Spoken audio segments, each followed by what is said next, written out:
సంబంధమైన ఆరోగ్యమును మాకు అనుగ్రహించమని ప్రాధేయపడచ్చు తండ్రి. మీ పరిశుద్ధాత్మ సహాయాన్ని మా అందరికీ అనుగ్రహించమని ప్రాధేయపడచ్చు తండ్రి. నీ పాదాలకు మ్రొక్కుచు క్రీస్తు నామములో కొద్ది ప్రార్థన మనవులు అడిగి బ్రతిమాలి వేడుకొనొచ్చున్నాం మా కన్న తండ్రి. ఆమేన్, ఆమేన్. ప్రేమైన దేవుని సంగమా, దేవుని యొక్క ఉన్నతమైన ప్రేమను బట్టి, ఆయన మహోన్నతమైన కృపను బట్టి పరలోకమందున్నటువంటి దేవాది దేవునికి హృదయపూర్వకముగా కృతజ్ఞతాస్తుతులు చెల్లిస్తూ ఆయన నామాన్ని మహింపరుస్తున్నాను. అలాగే దేవుని పిల్లలైన మీ అందరికీ మన ప్రభువు ప్రియరక్షకుడైన క్రీస్తు నామములో శుభములు, వందనాలు తెలియజేస్తున్నాను. అనేక బలమైనటువంటి సంగతులను దేవుడు మనతో మాట్లాడుతూ వస్తున్నాడు. అనేక గొప్ప గొప్ప విషయాలను, మన ఆత్మీయ జీవితానికి కావలసినటువంటి గొప్ప విషయాలను ప్రతి వారం కూడా దేవుడు నాతో మాట్లాడుతూ వస్తున్నాడు. ఆయన మాటల వెనక ఉన్నటువంటి ఆయన గొప్ప తలంపులు ఏంటి అనంటే, ఆయన బిడ్డలముగా మనము సమాజంలో ఉన్నతమైన స్థితిలో ఉండాలి. సమాజంలో ఆయన బిడ్డలముగా మనం ఒక ప్రత్యేకపరచబడిన వారిగా ఉండాలని ఆయన కోరుకొని, ఆయన మాటల చేత ప్రతిరోజు, ప్రతిదినం, ప్రతివారం మనలను గద్దిస్తూ, సరిచేస్తూ, చక్కదిద్దుతూ ఆయన యొద్దకు చేర్చుకోవాలని దేవుడు ప్రయాసపడుతూ అన్నాడు. మనం చూడగలిగితే మన జీవితాల్లో దేవుడు ఎప్పుడు కూడా అర్హులైన వారిని, గొప్ప గొప్ప వారిని దేవుడు తన పని కొరకు, తన సేవ కొరకు ఒప్పుకోడు. ఆయన ఎన్నుకోడు. ఆయన ఎలాంటి వారిని ఎన్నుకుంటాడు అనంటే, ఆయన ఎలాంటి వారిని ఎన్నుకుంటాడంటే సామర్థ్యము లేని వారిని ఆయన ఎన్నుకుంటాడు. ఆయన లోకములో తృణీకరించబడిన వారిని ఆయన ఎన్నుకుంటాడు. ఆయన పని చేయడానికి, ఆయన సేవలో ముందుకు కొనసాగడానికి, ఆయన సేవ చేయడానికి ఆయనకు పెద్ద టాలెంట్ కలిగిన వారు, పెద్ద పెద్ద చదువులు చదివిన వారు అక్కర్లేదు. ఆయన ఎలాంటి వాడు అనంటే, ఒకరిని ఎన్నుకొని ఆ సామర్థ్యాన్ని అనుగ్రహించి ఆయన పనిలో నిలబెట్టుకొనగలిగిన గొప్పవాడు ఆయన. మోషే గారిని మనం ఆలోచిస్తే, మోషే గారికి దేవుని యొక్క సేవ చేయగలిగినంత గొప్ప క్వాలిఫికేషన్స్ ఏమి మోషే గారి జీవితంలో చెప్పండి లేవు. ఆయన జీవితం అంతా కూడా పారిపోయిన జీవితం, దేశద్రోహం కింద ఆయన కేసులో ఉండి ఆయన దేశాన్ని వదిలి పారిపోయిన జీవితం మోషే గారి జీవితంలో దేవుడు సేవ కొరకు పిలిచినప్పుడు, ఆయన పని కొరకు పిలిచినప్పుడు నేనా అన్నాడు. అంటే అప్పటి వరకు మోషేకి నేను సేవ కొరకు పనికొస్తాను, నేను కూడా దేవుని పని చేయగలను అన్నటువంటి తలంపు మోషే గారిలో లేదు. అందుకే బైబిల్ గ్రంథంలో మనం చూడగలిగితే దేవుడు గొప్ప మాటను రాస్తాడు. పౌలు భక్తుడు కొరింథీ సంఘానికి వ్రాసిన పత్రిక 1వ అధ్యాయము 28వ వచనాన్ని మనం చూడగలిగితే, అతిశయపడకుండానట్లు జ్ఞానులను సిగ్గుపరచుటకు లోకములో నుండి దేవుడు ఎలాంటి వారిని ఎన్నుకుంటాడట? వెర్రివారిని దేవుడు ఏర్పరచుకొని ఉన్నాడు. లోకంలో నుండి దేవుడు ఎలాంటి వారిని ఏర్పరచుకుంటాడు అనంటే, ఆయన వెర్రివారిని ఏర్పరచుకొని గొప్పవారిగా ఆయన నిలబెట్టుకోగలడు. అది దేవునికి ఉన్నటువంటి సామర్థ్యం. తర్వాత చూడగలిగితే, బలవంతులైన వారిని సిగ్గుపరచుటకు లోకములో బలహీనులైన వారిని దేవుడు ఏర్పరచుకొని ఉన్నాడు. అప్పుడప్పుడు మన జీవితంలో మనకు అనిపిస్తుంటుంది, పాట పాడుతున్నప్పుడు, వాక్యం చెబుతున్నప్పుడు, మనము మందిరం యొక్క పనుల్లో మనం ఉపయోగపడుతూ ముందుకు కొనసాగుతున్నప్పుడు మనకు అనిపిస్తుంటుంది, ఏంటి నేనేనా అనిపించిందా మీకు? పాత జీవితాన్ని మనం ఆలోచించుకుంటున్నప్పుడు, నేను ఎలా ఉన్నవాడిని ఈరోజు ఇలాగయ్యాను, ఏంటి నేనేనా అనుకుంటాం కదా. మనమే. దేవుడు ఏం చేశాడో తెలుసా? లోకంలో ఉన్న మనలను మనకంటే గొప్ప గొప్పవారు లోకంలో ఉండగా ఆయన మనలను ప్రేమించి, ఆయన రక్తముతో కడిగి, ఆయన గొప్ప సహవాసములోనికి, పరిశుద్ధ సహవాసంలోనికి మనలను తీసుకొని వచ్చాడు. అంటే ఇందులో మన గొప్పేమీ లేదు, కానీ దేవుడు ఏం చేశాడో తెలుసా? మనలను ఏర్పరచుకున్నాడు, మనలను ప్రత్యేకపరచుకున్నాడు. చూడండి, మీరు లోకంలో అనేకులు ఉన్నారు, కానీ మనకు దేవుడు ఏమనుగ్రహించాడో తెలుసా? ఆయన రక్షణను అనుగ్రహించాడు. లోకంలో అనేకులు ఉన్నారు, కానీ దేవుడు మనకేమి అనుగ్రహించాడో తెలుసా? ఆయన పరిశుద్ధ సంఘములో మనకేమనుగ్రహించాడో తెలుసా? పాలనుగ్రహించాడు. ఆయన పరిశుద్ధ సంఘములో మనకు ఆయన స్థలం అనుగ్రహించాడు, పాలి భాగస్తులను చేసుకున్నాడు. అంటే మీరు ఆలోచించండి, ఏ అర్హతను బట్టి ఆయన మనలను ప్రేమించుకున్నాడు? మనం గొప్పవారమని ఆయన పిలుచుకున్నాడా? మనము గొప్పవారమని మనకున్న గొప్ప గొప్ప యోగ్యతను బట్టి ఆయన మనలను రక్షించుకున్నాడా? లేదు. ఆయన ఎందుకు తీసుకొచ్చుకున్నాడో తెలుసా? మన యొక్క విడవబడిన పరిస్థితిని బట్టి, మన స్టేటస్ని బట్టి, మన ఉన్నతమైన స్టేటస్ని బట్టి కాదు, లోకంలో తృణీకరించబడిన వారిగా మనకున్నటువంటి ఆ భయంకరమైన బలహీనతను బట్టి దేవుడు మనలను పిలుచుకున్నాడు. దేవుడు మనలను పిలుచుకున్నాడు. ఎందుకు ఆయన పిలుచుకున్నాడంటే, జాగ్రత్తగా వినండి, ఎందుకు ఆయన పిలుచుకున్నాడు అనంటే చూద్దాం. మరొక మాటను మనం బైబిల్ గ్రంథంలోకి వెళ్ళిపోయి పేతురు గారు రాస్తూ, అపోస్తులుడైన పేతురు రాస్తూ, ఆయన మొదటి పత్రిక రెండవ అధ్యాయము పేతురు గారి మొదటి పత్రిక రెండవ అధ్యాయము 9వ వచనాన్ని చూద్దాం. చీకటిలో నుండి ఆశ్చర్యకరమైన తన వెలుగులోనికి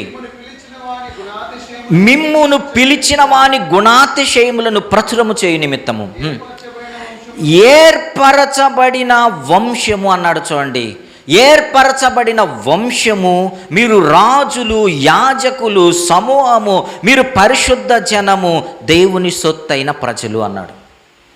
మీకు అర్థమవుతుందా? మిమ్మల్ని ఎందుకు పిలుచుకున్నాడు అనంటే, మనం ఎందుకు రక్షణలోనికి వచ్చామంటే ఆయన గుణాతిశయములను ప్రకటించడం కొరకట. నువ్వెందుకు రక్షణలోనికి వచ్చావనంటే, నువ్వెందుకు బాప్తిస్మం తీసుకొని సంఘంలోనికి చేర్చబడ్డావంటే చెప్పండి అందరూ. ఎందుకో తెలుసా? ఆయన యొక్క గుణాతిశయములను చెప్పండి ప్రకటించడము కొరకు. ఆయనకున్న విశేషమైన గుణాతిశయములను మనం ప్రకటించాలి. అది సంఘంలోనికి వచ్చిన ప్రతి ఒక్కడి జన్మ వెనకున్నటువంటి రహస్యం. ఏ జన్మ వెనకో తెలుసా? నూతనముగా జన్మించబడిన జన్మ. ఏంటి ఆ జన్మ? బాప్తిస్మం ద్వారా మనం మరలా ఏం చేయబడ్డాం? నూతనముగా జన్మించాం. ఆ జన్మ వెనక ఉన్నటువంటి దేవుని యొక్క ఉద్దేశం ఏంటి అనంటే, ఆయన యొక్క గుణాతిశయములను ప్రకటించాలి. అందుకే మనం ఏం చేస్తున్నామో తెలుసా? చీకటిలో నుండి ఆశ్చర్యకరమైన వెలుగులోనికి మనం ఏం చేయబడ్డాం? తేబడ్డాం, పిలవబడ్డాం. అనేకులను చూసినప్పుడు నాకు అనిపిస్తుంటుంది, అనేకులు చీకటి బ్రతుకుల్లో ఉన్నప్పుడు నాకు అనిపిస్తుంటుంది, దేవుడు నన్ను మాత్రం ఎందుకు ఆ చీకటిలో నుండి ఆశ్చర్యకరమైన వెలుగులోనికి నన్ను తీసుకుని వచ్చాడు. అనేకులు జీవితాన్ని చెడిపివేసుకుంటున్నప్పుడు, అనేకుల జీవితం పాడైపోతున్నప్పుడు, సమాజంలో అనేకుల పైన సమాజం వేలెత్తి చూపిస్తున్నప్పుడు, అనేకుల జీవితం నాశనం అయిపోతున్నప్పుడు నాకు అనిపిస్తుంటుంది, దేవుడు నన్ను ఏం చేశాడో తెలుసా? మనల్ని ఏం చేశాడో తెలుసా? ఆయన ప్రత్యేక పరిచి ఆశ్చర్యకరమైన వెలుగులోనికి మనల్ని ఏం చేశాడట? తీసుకొని వచ్చాడట. అంటే ముందు మనం ఎక్కడున్నామో తెలుసా? చీకటిలో ఉన్నాం. అంటే మీరు ఇప్పుడు ఆలోచించండి, బాప్తిస్మం తీసుకొని అందరు ఇప్పుడు ఎక్కడున్నారు చెప్పండి? ఎక్కడున్నారు? చీకటిలో ఎక్కడున్నారు? చూడండి అన్నమాట మరలా. అయితే మీరు చీకటిలో నుండి చూస్తున్నారా? అయితే మీరు చీకటిలో నుండి ఆశ్చర్యకరమైన వెలుగులోనికి మిమ్మును పిలిచాడు ఒకడు. ఒక ఆయన నిన్ను పిలిచాడు, అందుకే నువ్వు ఈరోజు సంఘంలో ఉన్నావు. ఒక ఆయన నిన్ను చీకటిలో నుండి పిలుచుకున్నాడు, అందుకే నువ్వు ఆశ్చర్యకరమైన వెలుగులో ఉన్నావు. ఈ జీవితం, క్రైస్తవ జీవితం ఏంటి అనంటే, ఇది ఆశ్చర్యకరమైన వెలుగుతో నిండిన జీవితం. మనల్ని ఎలాగైతే చీకటి బ్రతుకుల్లో నుండి దేవుడు పిలుచుకున్నాడో, గొప్ప గొప్ప వారిని సిగ్గుపరచడం కోసం కొన్నిసార్లు సంఘంలో, కొన్నిసార్లు బయటికి వర్తమానాల నిమిత్తం వెళ్ళిపోయినప్పుడు నేను గమనిస్తుంటాను, మంచి యవనస్తుడు సేవకుడు ఉంటాడు. తమ్ముడు వయసు ఎంత అంటాడో తెలుసా? 26 ఏండ్లన్నా 24 ఏండ్లన్నా అంటారు. ముందు ఎలాంటి వారు కూర్చొని ఉంటారో తెలుసా? పెద్దవారు, వయసు వచ్చిన వారు, పెద్దవారు, ఉద్యోగస్తులు, పెద్దవారు కూర్చొని ఉంటారు. ఇతడే ఎలా సేవకుడు కాగలిగాడంటే అప్పుడు అనిపిస్తుంది, దేవుడు ఏం చేశాడు తెలుసా? ఆశ్చర్యకరమైన వెలుగులోనికి ఆయన ఏం చేశాడు? పిలుచుకున్నాడు. చీకటి బ్రతుకులో నుండి ఆశ్చర్యకరమైన వెలుగులోనికి ఆయన పిలుచుకున్నాడు. బాగా గమనించండి. మరి మిగతా వారిని అందరినీ ఎందుకు పిలుచుకోలేదు అనంటే, అనేకులు ఈరోజు సమాజంలో చూసారా? సమాజంలో బోలెడంతమంది పాపములో జోగుచున్నారు. ఈ మాట బైబిల్లో రాయబడింది. పాపములో ఉన్నవారు ఎలాంటి వారో తెలుసా?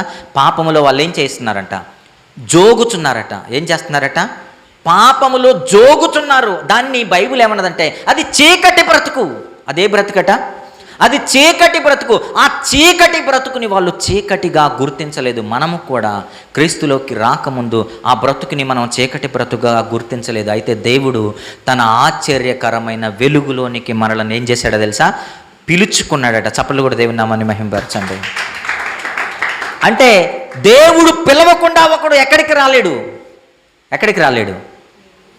ఆశ్చర్యకరమైన వెలుగులోనికి రాలేడు. అంటే నువ్వు దేవునిలోనికి రావడం వెనకాల, నువ్వు సంఘంలోనికి రావడం వెనకాల నీకు నువ్వుగా రాలేదు. నీ వెనకాల ఒక ఆయన ఉన్నాడు. ఆయన పిలిస్తే నువ్వు వచ్చావు. ఎవరు పిలిస్తే వచ్చావు?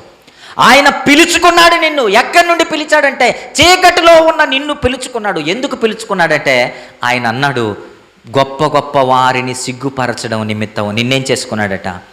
ఆయన పిలుచుకున్నాడు. ఆయన పిలుపును అందుకొని మనం ఈరోజు సంఘములో ఉన్నాం. ఆయన పిలుపును గ్రహించి ఈరోజు మనము ఆయన రక్తములో కడగబడి ఈరోజు మనం సంఘంలో ఉన్నాం. బాగా గుర్తుపెట్టుకోండి. అంటే మనం ఈ రక్షణ జీవితం వెనకాల ఆయన పిలిచిన పిలుపుకు లోబడి మనం వచ్చిన వారం. అలాగే బైబిల్ గ్రంథంలో కూడా ఒక అన్యుడైన ఒక రాజును దేవుడు ఏం చేశాడో తెలుసా? పిలుచుకున్నాడు. ఏం చేశాడు? పిలుచుకున్నాడు. ఎవరిని పిలుచుకున్నాడు? అన్యుడైన ఒక రాజుని దేవుడు పేరు పెట్టి పిలుచుకున్నాడు. ఎందుకు పిలుచుకున్నాడు? అన్యుడైన రాజుని దేవుడు ఎందుకు పిలుచుకున్నాడు?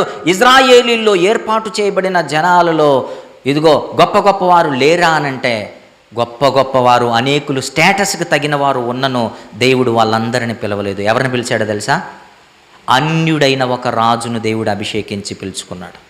కారణం ఏంటి అనంటే ఇజ్రాయేలీలు చెడిపోయారు. మన జీవితం కూడా చెడిపోతే దేవుడు మనకి ఎవరి చేత బుద్ధి చెప్పిస్తాడో తెలుసా? అన్యుల చేత బుద్ధి చెప్పిస్తాడు. అలాగే పాడైపోయిన ఇజ్రాయేలీలను రక్షించడం కొరకు, తన పిల్లలైన దేవుని జనాంగాన్ని రక్షించడం కోసం దేవుడు ఎవరిని లేపాడో తెలుసా? ఒక అన్యుడైన రాజును లేపాడు. ఎవరిని లేపాడు?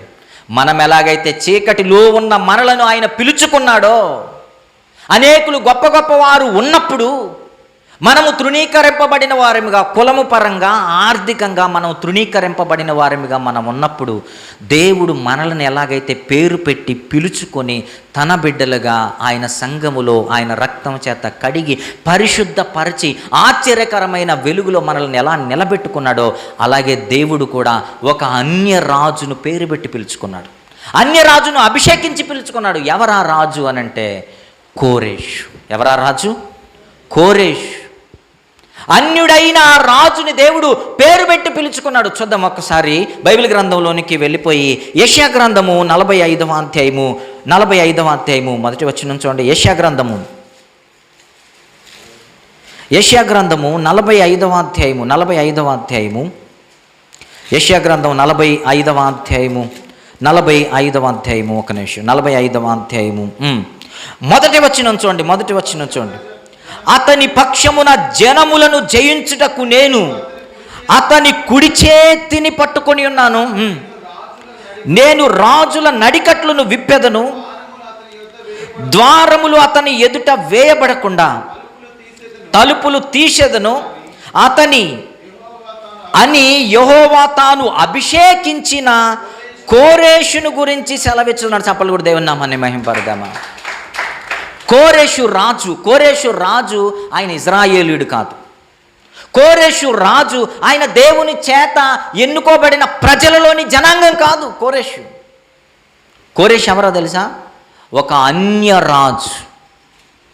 కోరేషు ఎవరో తెలుసా? ఒక అన్యులలో నుండి వచ్చిన రాజు. ఈ రాజు ఎవరిని ఏళ్తాడంటే దేవుని పిల్లలైన ఇజ్రాయేలీయులను ఏళ్తాడు. ఎవరిని ఏళ్తాడు చెప్పండి? దేవుని పిల్లలైన ఇజ్రాయేలీయులను ఏళ్తాడు. ఇదేంటి అన్యుడు వచ్చి ఇజ్రాయేలీయులని ఏలడం ఏంటని మీకు డౌట్ వస్తుందా? మన జీవితాలు దేవునికి అసహ్యమైపోతే, మన జీవితాలు దేవుని ఎదుట నమ్మదగినవిగా లేకపోతే మనల్ని సిగ్గుపరచడానికి దేవుడు ఎవరిని లేపుతాడట? తృణీకరింపబడిన వారిని, తర్వాత నీచులైన వారిని ఏం చేస్తాడట? దేవుడు లేపుకుంటాడట. అలాగే ఇజ్రాయేలీలు తమ జీవితాలను చెడిపేసుకున్నారు. ఇజ్రాయేలీలు తమ బ్రతుకులను పాడు చేసుకున్నారు. దేవునికి లోబడే తనము లేనప్పుడు దేవుడు వాళ్ళని ఎవరి చేతికి అప్పగించాడు అని అంటే అన్యుల చేతికి అప్పగిస్తూ వచ్చాడు. ఎవరి చేతికి అప్పగిస్తూ వచ్చాడు? అన్యుల చేతికి అప్పగిస్తూ వచ్చాడు. అన్యుల చేతికి అప్పగిస్తూ వచ్చాడు. ఇదిగో జాగ్రత్తగా ఆలోచించండి. మనము ఇజ్రాయేలీలు ఐగుప్తులో ఎంత భయంకరమైన బానిసత్వంలో ఉన్నారో మనం బోలెడన్ని సార్లు మనము ధ్యానించుకున్నాం. వాళ్ళని దేవుడు ఏం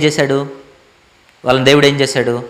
ఐగుప్తు బానిసత్వంలో నుండి విడిపించుకొని వాగ్దాన భూమికి, పాలు తేనెలు ప్రవహించు దేశానికి దేవుడు అద్భుత రీతిలో తీసుకొని వచ్చాడు. ఇప్పుడు ఏం చేయాలి ఇజ్రాయేలీలు? ఏం చేయాలి చెప్పండి? వాగ్దాన భూమికి దేవుడు తీసుకొని వచ్చిన తర్వాత ఇజ్రాయేలీలు ఏం చేయాలి? దేవునికి కృతజ్ఞులై బ్రతకాలి. ఎలా బ్రతకాలి? దేవునికి కృతజ్ఞులై బ్రతకాలి. కానీ వీళ్ళలో కృతజ్ఞత జీవితం లోపించేసింది. దేవుడు విసుగొందిపోయాడు. ఆ తర్వాత వాళ్ళ జీవితం అంతా కూడా అన్యులకు దేవుడు అప్పగిస్తూ వచ్చాడు. ఎవరికి అప్పగిస్తూ వచ్చాడు? అన్యుల చేతికి దేవుడు అప్పగిస్తూ వచ్చాడు వాళ్ళని. అరే, నేను రాజుగా ఉంటే మీరు ఒప్పుకోవట్లేదు కాబట్టి నేను ఇక మీదట మిమ్మల్ని ఎవరికి అప్పగిస్తున్నాను? అన్యులకు అప్పగిస్తూ వస్తున్నాను.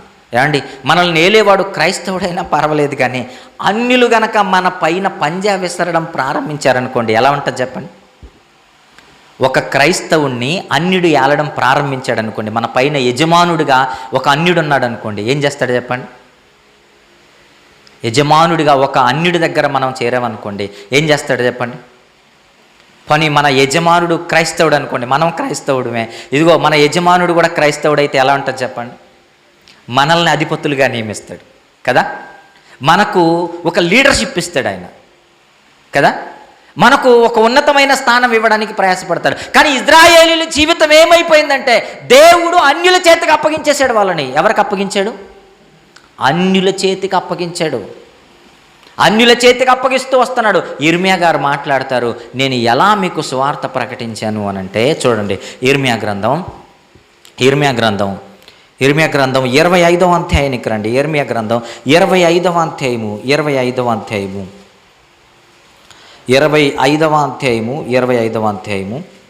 5వ వచనం నుండి మనం చదువుకుంటూ వద్దాం. 5వ వచనం నుండి 3, 4, 5 వచనాలు కలిసి ఉంటాయి. 3, 4, 5 వచనాలు కలిసి ఉంటాయి. 3 నుంచి చదువుకుంటూ వద్దాం మనం. ఇర్మియా గ్రంథం 25వ అధ్యాయం 3 నుంచి. ఆమోను కుమారుడును యూదా రాజునైన యోషియా 13వ సంవత్సరం మొదలుకొని నేటి వరకు ఈ 23 సంవత్సరములు యెహోవా వాక్కు నాకు ప్రత్యక్షమగుచూ వచ్చెను. నేను పెందలకడ లేచి మీకు ఆ మాటలు ప్రకటించుచూ వచ్చినను మీరు వినకపోతిరి. మీ చేతి పనుల వలన నాకు కోపము పుట్టించకుండానట్లు, నేను మీకు ఏ బాధ కలుగజేయకుండానట్లు అన్య దేవతలను అనుసరించుటయు, వాటిని పూజించుటయు, వాటికి నమస్కారము చేయుటయు మాని మీరందరూ మీ చెడ్డ మార్గమును, మీ దుష్ట క్రియలను విడిచిపెట్టి తిరిగిన ఎడలా యెహోవా మీకును మీ పితరులకును నిత్య నివాసముగా చేసిన దేశములో మీరు నివసింతురని అన్య దేవతలను వాళ్ళు ఆరాధించడం ప్రారంభించేశారట. అన్యుల దేవతలను పూజించడం. ఏమండి మీరు చెప్పండి, మన తల్లిదండ్రుల వైపు కాకుండా మన హృదయం వేరొకరి వైపు తిరిగిపోయిందనుకోండి, మన తల్లిదండ్రులు ఎంత బాధపడతారు చెప్పండి? మీరు ఆలోచించండి. పోనీ మన బిడ్డలు మన వైపు కాకుండా రోజు వేరే వాళ్ళ ఇంటికి వెళ్ళిపోతున్నారు అనుకోండి, మనకు ఎలా ఉంటుంది చెప్పండి? నా చిన్నతనంలో మా తాతగారి ఇల్లు మా ఇల్లు కాస్త దగ్గరలో ఉండేది. నేను మా అమ్మమ్మ మా తాతగారి దగ్గర బాగా పెరిగేవాడిని. నాకు ఎక్కువ మా అమ్మ నాన్నలతో ఎక్కువ అటాచ్మెంట్ లేదు. నేనేం చేసేవాడిని అంటే, మా అమ్మ బలవంతంతో తీసుకొని వచ్చిన నేను ఉండేవాడిని కాదు. తిరిగి మరలా మా అమ్మమ్మ కాడికి మా తాత వాళ్ళ దగ్గరికి నేను వెళ్ళిపోయేవాడిని. మరలా మా అమ్మ వచ్చి బలవంతంగా మా అమ్మమ్మ మీద గొడవ వేసుకొని తీసుకొని వచ్చేది. మీకు అర్థమవుతుందా? ఎందుకు ఈ మాటలు చెబుతున్నానంటే, మన పిల్లలు మన దగ్గర లేకపోతే, మన పిల్లలు మనం ప్రేమించకపోతే, మన మాట వినకపోతే, మన నుండి వాళ్ళ మనస్సు వేరొకరి వైపు తిరిగిపోతే మన హృదయాలు తట్టుకోలేవు. అది భయంకరమైన పాపం. అది ఇదిగో దేవుడు కూడా ఓర్చలేనటువంటి భయంకరమైన స్థితి. ఆ స్థితి ఎవరిలో కనబడుతుందంటే, ఎవరిలో కనబడుతుంది చెప్పండి? ఇజ్రాయేలీల్లో కనబడుతుంది. ఎవరిలో కనబడుతుంది? ఇజ్రాయేలీలు. అలాంటి భయంకరమైన పరిస్థితి మనకు కనపడుతుంది. దేవుడు తట్టుకోలేక ఏమండి ఎన్ని సంవత్సరాలు ప్రకటించాడట ఇర్మియా గారు?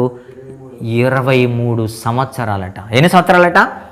23 సంవత్సరాలు. ఎలా ప్రకటిస్తూ వస్తున్నాడో తెలుసా? పెందల కడే లేస్తున్నాడట 23 సంవత్సరాలు. ఇదిగో ఈ యొక్క ఇర్మియా గారికి వేరొక పని లేదు. రాత్రింబగళ్ళు ఇజ్రాయేలీలను దేవుని వైపు త్రెప్పాలన్న ఆలోచన తప్ప వేరొక పని ఇర్మియా గారికి లేదు. మీరు ఆలోచిస్తున్నారా? ఇర్మియా గారు ఎలా చెప్పాడో తెలుసా? నేను మీకు చెబుతున్నానే, మందిరం కొట్టకండి, మందిరానికి రండి అని. ఇది ఇర్మియా గారు చెప్పిన దాంట్లో 0.1% కూడా కాదు. నేను చెబితేనే మీకు విరక్తి పడుతుంటుంది అప్పుడప్పుడు. ఎప్పుడు మందిరం అంటాడని, ప్రార్థన అంటాడని కదా. కానీ ఇజ్రాయేలీలకి ఎలా ఉన్నదో చెప్పండి? 23 ఏండ్లు ప్రకటిస్తూ వచ్చాడట ఆయన. ఎన్నేండ్లట? 23 ఏండ్లు ప్రకటిస్తూ వస్తే వాళ్ళలో కొంచెమైనా మార్పు లేదట. ఏం లేదట? కొంచెమైనా మార్పు లేదట. అప్పుడు దేవుడు ఏం చేశాడో తెలుసా? ఇక కాదు, నేనేం చేస్తానో తెలుసా? మిమ్మలను అన్యుల రాజుల చేతికి మిమ్మల్ని అప్పగించేస్తాను. ఎంతకాలం అప్పగిస్తానంటే 70 ఏండ్లు అప్పగించేస్తాను. ఎంతకాలం? 70 సంవత్సరాలు. 70 సంవత్సరాలు దేవుడు అన్యుల చేతికి ఇజ్రాయేలీలను అప్పగించేశాడు. 70 సంవత్సరాలు. ఐగుప్తు బానిసత్వంలో ఎన్నేళ్ళు ఉన్నారు వీళ్ళు? 400 ఏండ్లు ఐగుప్తు బానిసత్వంలో ఉన్నారు. వచ్చిన తర్వాత 400 ఏండ్లు ఐగుప్తు బానిసత్వంలో నుండి వచ్చిన తర్వాత బాగా బ్రతకాలి కదా. బ్రతకాల వద్దా? ఇప్పుడైనా దేవుణ్ణి అంటి పెట్టుకొని దేవునికి లోబడి బ్రతకాలి. కానీ వాళ్ళ బ్రతుకులు అలా లేవు. తిరిగి మరలా పాడైపోయినాయి. దేవుడు ఏం చేశాడో తెలుసా? తిరిగి మరలా అన్యులకు అప్పగిస్తున్నాను అన్నాడు. 70 ఏండ్ల పాటు అప్పగించేశాడండి. 70 ఏండ్లు. చూడండి, అక్కడే ఇర్మియా గారు మాట్లాడతారు. మనం చూద్దాం ఇర్మియా గారు ఏం మాట్లాడతారు.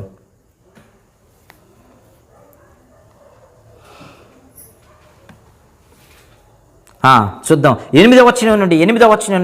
ఇదిగో అందరూ చదువుతూ రండి, నేను చదువుతూ వస్తాను. అందరూ నాతో కలిసి చదువుకుంటారండి. 8వ వచనం నుండి 7 నుంచే చదువుదాం. 7. అయితే మీకు బాధ కలుగుటకై మీ చేతులు పనుల వలన నాకు, చదువుతారా? నాతో పాటు చదువుతురండి. 7వ వచనం నుండి. అయితే మీకు బాధ కలుగుటకై మీ చేతుల పనుల వలన నాకు కోపము పుట్టించి మీరు నా మాట ఆలకింపకపోతిరని యెహోవా సెలవిచ్చుచున్నాడు. 8వ వచనం. సైన్యములకు అధిపతియగు యెహోవా ఇలాగు సెలవిచ్చుచున్నాడు, మీరు నా మాటలను ఆలకింపకపోతిరి. ఏం చేశారట వీళ్ళు? ఆలకింపలేదట. గనుక ఆలకింపనందువలన నేనేం చేస్తానంటే, నేను ఉత్తర దేశములోనున్న సర్వ జనములను నా సేవకుడైన నెబుకద్నెజరును బబులోను రాజును పిలవనంపుచున్నాను. ఈ దేశము మీదికి, దీని నివాసుల మీదికిని, చుట్టూనున్న ఈ జనులందరి మీదికిని వారిని రప్పించుచున్నాను. ఈ జనులను శాపగ్రస్తులుగాను, విస్మయాస్పదముగాను, అపహాస్యాస్పదముగాను ఎప్పటికీ పాడుగా ఉండజేసేదను. దేవుని కోపం చూడండి ఇజ్రాయేలీల మీద ఎలా రగులుకుందో. ఎప్పటికీ పాడుగా చేస్తాను. నెబుకద్నెజరు వస్తాడు, మీ పైకి దండెత్తి వస్తాడు, మీ దేశము పాడైపోద్ది. తర్వాత పాడుగా ఉండును. తర్వాత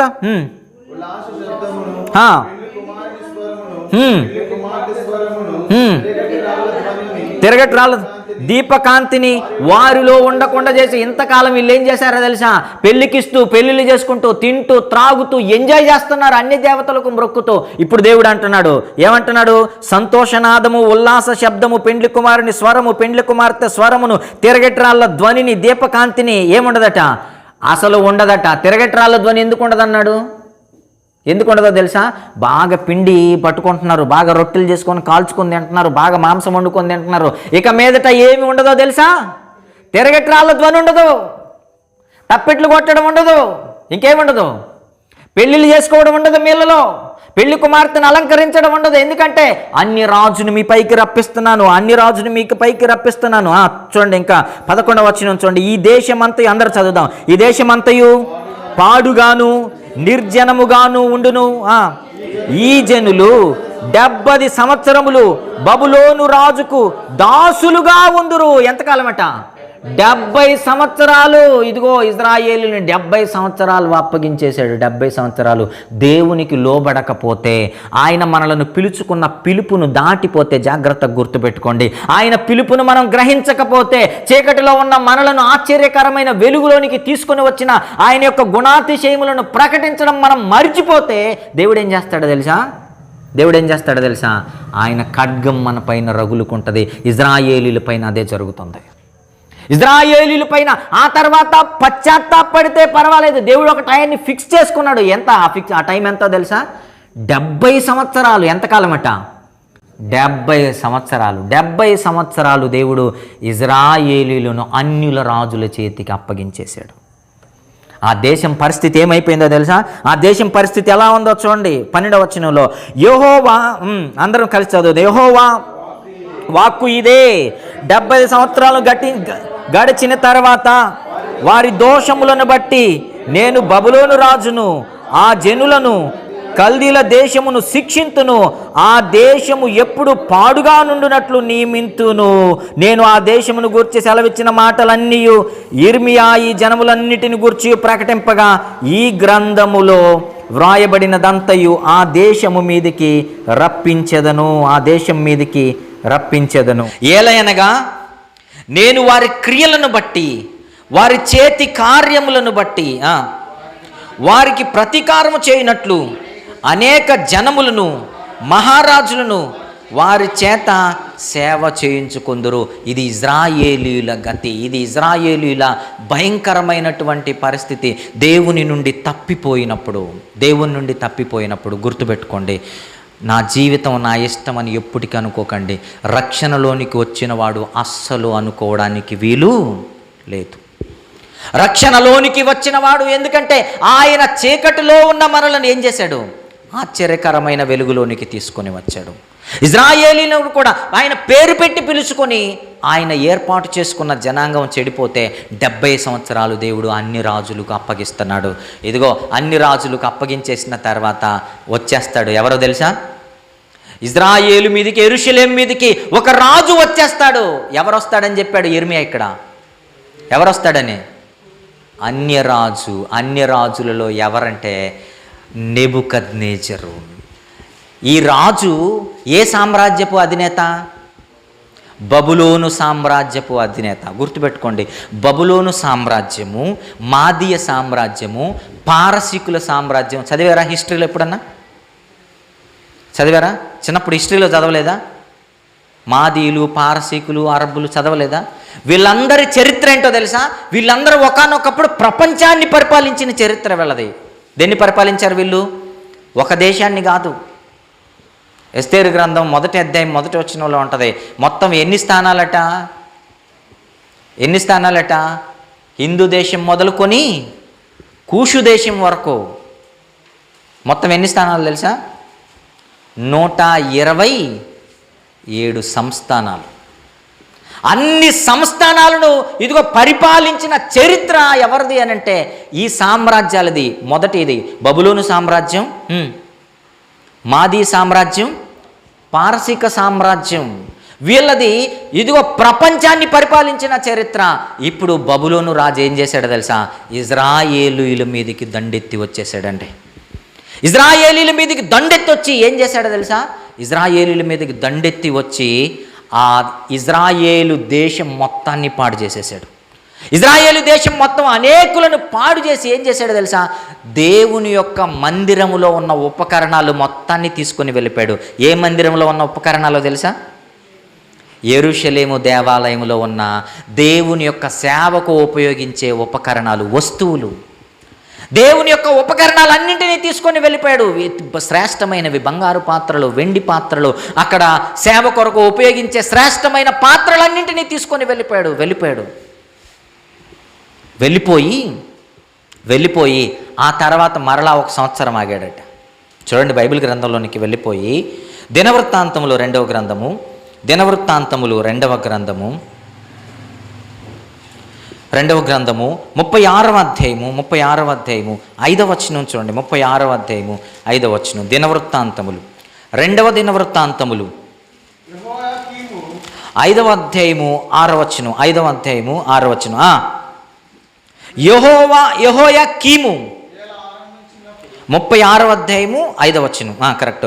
యెహోయాకీము ఏలన ఆరంభించినప్పుడు 25 ఏండ్ల వాడై యెరూషలేములో 11 సంవత్సరములు ఏలెను. అతడు తన దేవుడైన యెహోవా దృష్టికి చెడు నడత నడుచుట చేత అతని మీదికి బబులోను రాజైన నెబుకద్నెజరు వచ్చి అతని బబులోనుకు తీసుకొని పోవుటకై గొలుసులతో బంధించెను. మరియు నెబుకద్నెజరు యెహోవా మందిరపు ఉపకరణములో కొన్నింటిని బబులోనికి తీసుకొని పోయి బబులోనులోనున్న తన గుడిలో ఉంచెను. చూసారా ఏం చేశాడట? దేవుని మందిరములో నుండి ఉన్నటువంటి ఉపకరణాలన్నింటినీ తీసుకొని వెళ్ళిపోయి అన్య దేవతలైన తమ దేవతల గుడులలో పెట్టుకున్నాడట. ఏ దేవాలయంలో నుండి తీసుకొని వెళ్ళాడో తెలుసా? మీకు అందరికీ ఒక విషయం తెలుసు. దావీదు ఏమనుకున్నాడు? దేవుని కొరకు ఏం చేయాలనుకున్నాడు చెప్పండి? మందిరం కట్టాలి అనుకున్నాడు. కానీ దావీదు కట్టలేకపోయాడు.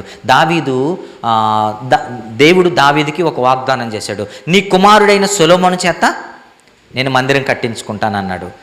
ఆ మందిరాన్ని సొలొమోను కడితే నెబుకద్నెజరు దండెత్తి వచ్చి ఆ సొలొమోను కట్టిన మందిరంలో ఉన్న ఉపకరణాలన్నింటినీ తీసుకొని వెళ్ళిపోయాడు. మీకు అర్థమవుతుందా?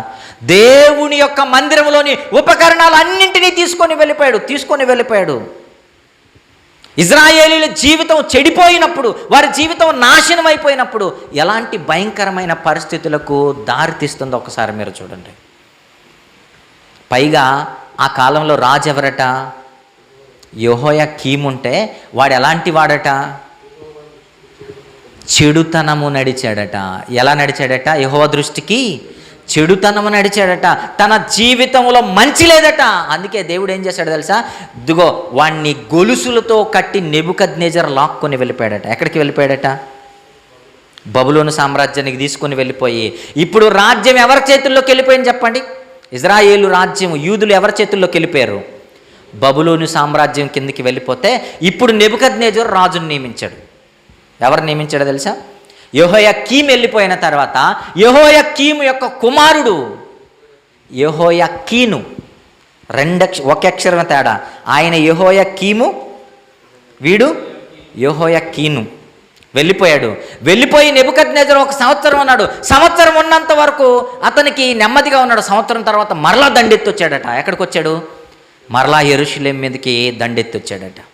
మరలా దండెత్తి వచ్చి ఏం చేశాడో తెలుసా? యెహోయాకీను కూడా లాక్కొని వెళ్ళిపోయాడు. ఎక్కడికి లాక్కెళ్ళిపోయాడు? బబులోనికి. యెహోయాకీను కూడా తీసుకొని వెళ్ళిపోయి అతని తమ్ముడు ఉంటాడు ఒకడు. అతని పేరేంటో తెలుసా? సిద్కియా. అతని పేరేంటి చెప్పండి? సిద్కియా. రాసుకునేవారు రాసుకోండి. యెహోయాకీను యొక్క తమ్ముడు పేరు సిద్కియా. సిద్కియాని రాజుగా నియమిస్తాడు. ఎవరిపైన? ఇజ్రాయేలీల మీద. సిద్కియాను రాజుగా నియమిస్తాడు. సిద్కియాను రాజుగా నియమించిన కాలంలో అప్పుడు ఏం జరిగిందో తెలుసా? చూడండి ఒక్కసారి. మన గుండె తరుక్కొని పోయే భయంకరమైన సంఘటన ఆ రోజు జరిగింది. మనం చూద్దాం ఒకసారి బైబిల్ గ్రంథంలోనికి వెళ్ళిపోయి ఏం చేశాడో చూడండి. దండెత్తి వచ్చినటువంటి ఆయన చూడండి 18వ వచనం. మరియు బబులోను రాజు పెద్దవేమి చిన్నవేమి దేవుని మందిరపు ఉపకరణములన్నిటినీ యెహోవా మందిరపు నిధులలోనిదేమి, రాజు నిధులలోనిదేమి, అధిపతుల నిధులలోనిదేమి దొరికిన ద్రవ్యమంతయు బబులోనునకు తీసుకొని పోయెను. అదియుగాక కల్దీయులు దేవుని మందిరమును తగలబెట్టి యెరూషలేము ప్రాకారమును పడగొట్టి దాని యొక్క నగరులన్నింటినీ కాల్చివేసిరి. దానిలోని ప్రశస్తమైన వస్తువులన్నింటినీ బొత్తిగా పాడు చేసిరి. ఏ మందిరాన్ని కట్టాలని దావీదు కలలు కన్నాడో మీకు అర్థమవుతుందా? నేను దేవుని కొరకు ఒక మందిరం కట్టాలని దావీదు రాత్రనక పగలనక కష్టపడి సంపాదించాడు దేవుని మందిరం కొరకు. సొలొమోను వచ్చి నా తండ్రి కలను నెరవేర్చాలని దేవుని కొరకు ఏ మందిరం అయితే కట్టాడో ఆ మందిరం కూలిపోయింది, ఆ మందిరం సర్వనాశనం అయిపోయింది. యెరూషలేము దేవాలయం యొక్క ప్రాకారాలు కూల్చబడ్డాయి. యెరూషలేము జీవితం ఎలా అయిపోయిందో తెలుసా? 70 సంవత్సరాలు ఎలా ఉంటుందని ఇర్మియా గారు చెప్పారో తెలుసా? ఎలా ఉంటుందని? దిబ్బగా, పాడు దిబ్బగా. ఎలాంటిదట? నార్మల్ దెబ్బ కాదట, దెబ్బే పాడుబడిందిగా ఉంటుంది. దాంట్లో కూడా దెబ్బ పాడుబడిన దెబ్బ అయితే ఇంకా ఎలా ఉంటుంది మీరు చెప్పండి? పాడుబడిన దెబ్బగా దేశం ఉంటుందని దేవుడు చేసిన వాగ్దానం ప్రకారం, ఇర్మియా గారి ప్రవచనం ప్రకారం బబులోను రాజైన నెబుకద్నెజర్ వచ్చాడు. ఇదిగో యెరూషలేం మొత్తాన్ని సర్వనాశనం చేశాడు, ప్రాకారాలు పడగొట్టేశాడు, ఇదిగో దేవాలయాన్ని కూల్చేశాడు.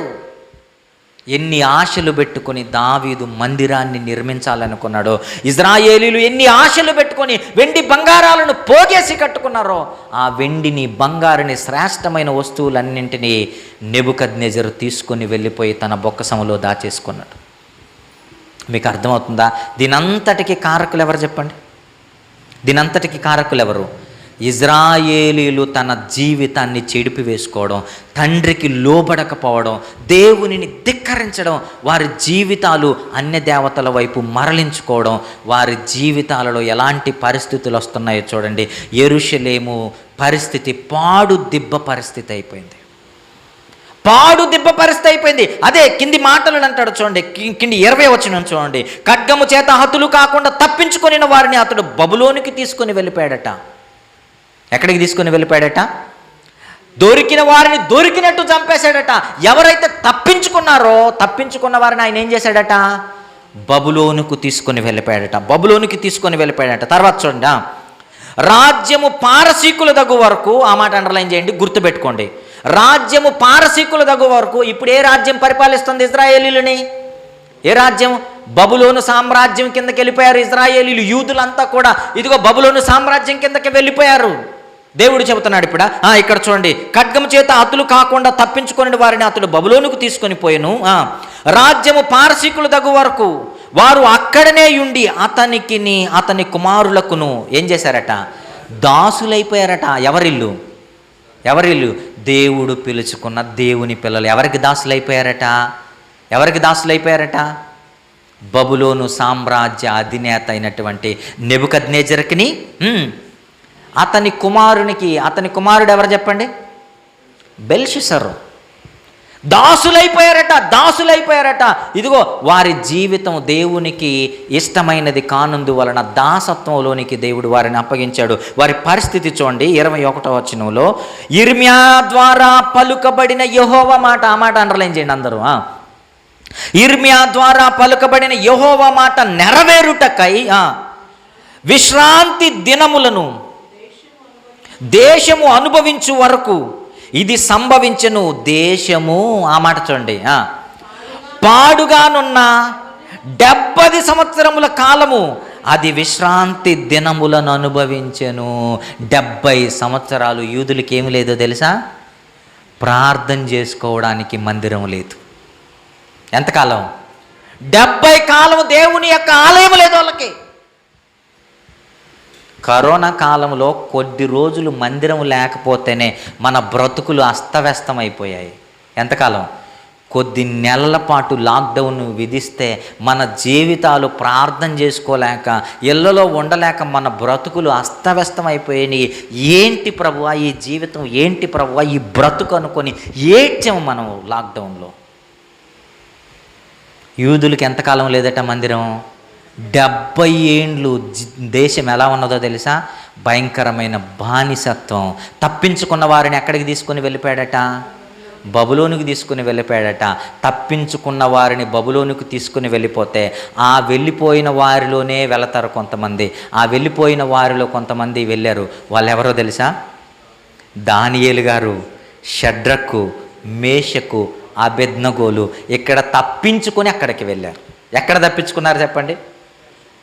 ఇక్కడ తప్పించుకొని అక్కడికి వెళ్ళిపోతే వాళ్ళలో ఉన్న విశేషమైన లక్షణాలను గుర్తించి ఆయన ఏం చేశాడో తెలుసా? ఆయన ఏం చేశాడు తెలుసా?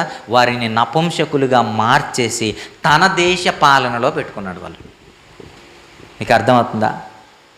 షడ్రక్, మేషక్, అబేద్నెగో, దానియేలుని ఎలా మార్చేశాడో తెలుసా? యవనస్తులైన, జ్ఞానము కలిగిన, తెలివి కల మగపిల్లలను నపుంసకులుగా మార్చేసి తన దేశం కొరకు ఉపయోగించుకోవడానికి పెట్టేసుకున్నాడు. తన రాజ్యములో, తన సంస్థానములో తన కింద ఉంచేసుకున్నాడు.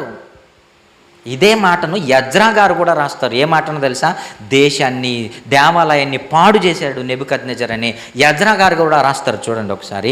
ఎజ్రా గ్రంథము 5వ అధ్యాయము 12వ వచనం. ఎజ్రా గ్రంథము 5వ అధ్యాయము 12వ వచనం. త్వరగా. ఎజ్రా గ్రంథము.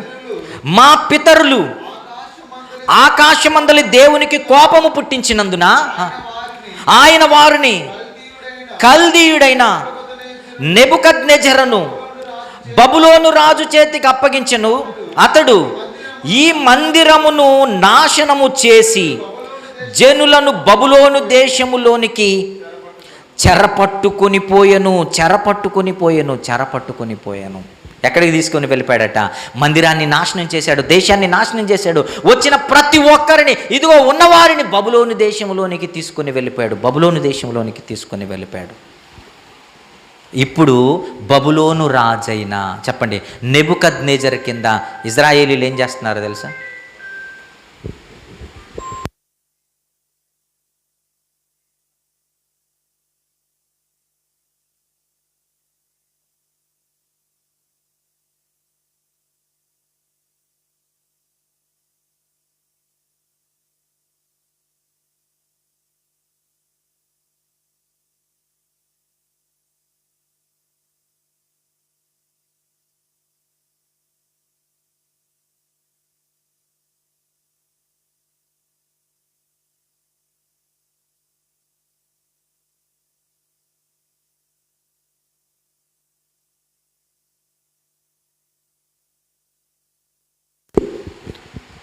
చెప్పండి, ఎవరిని తీసుకెళ్ళిపోయాడు చెప్పండి?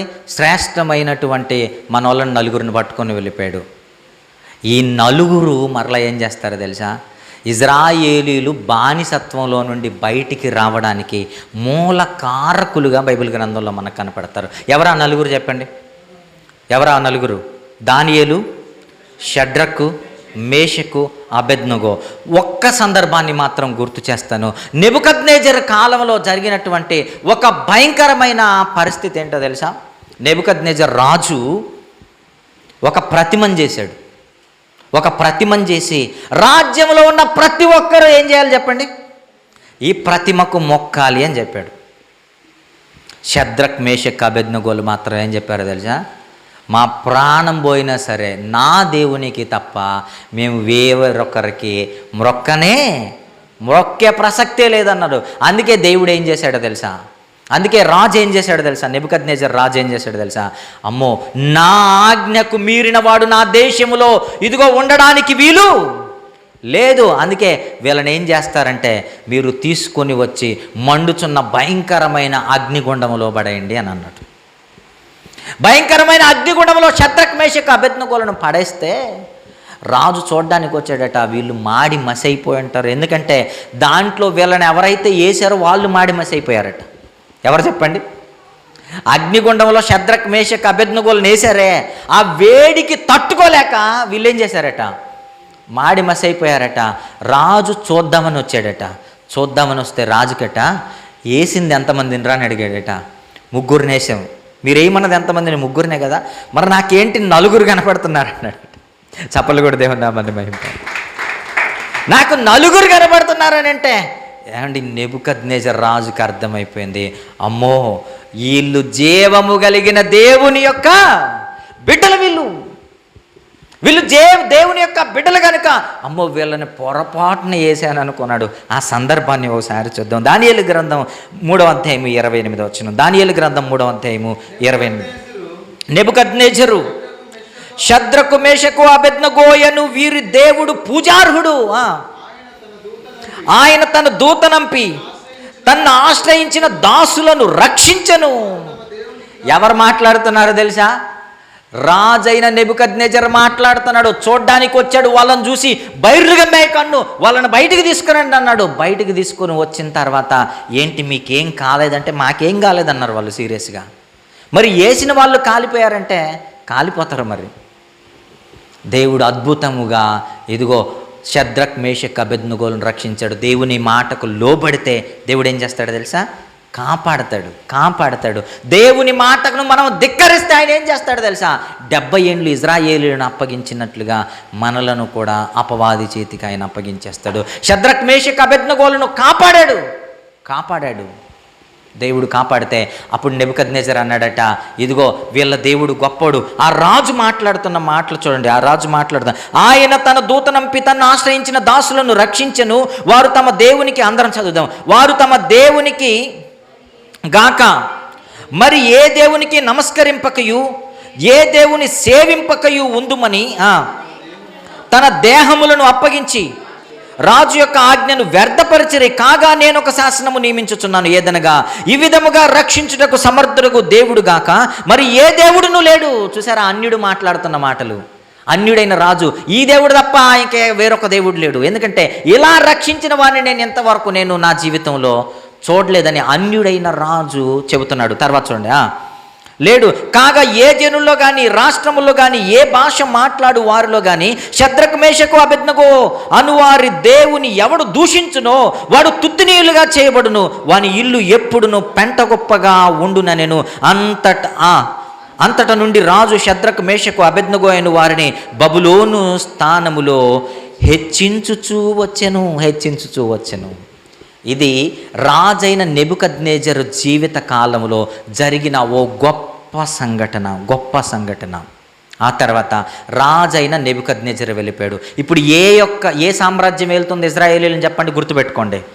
బబులోను సామ్రాజ్యపు అధినేత చెప్పండి, రాజైన నెబుకద్నెజరు. ఈయన అయిపోయిన తర్వాత తన కుమారుడు రాజయ్యాడు. ఎవరు చెప్పండి? ముందు చెప్పాను, బెల్షస్సర్ రాజు అయిన తర్వాత ఏం చేశాడో తెలుసా? వీడికి పార్టీలు అంటే భలే ఇష్టం. మనకు కూడా ఉంటాయి కదా, డాబాలకు వెళ్ళాలి, పార్టీలు చేయాలి, పార్టీలు కదా.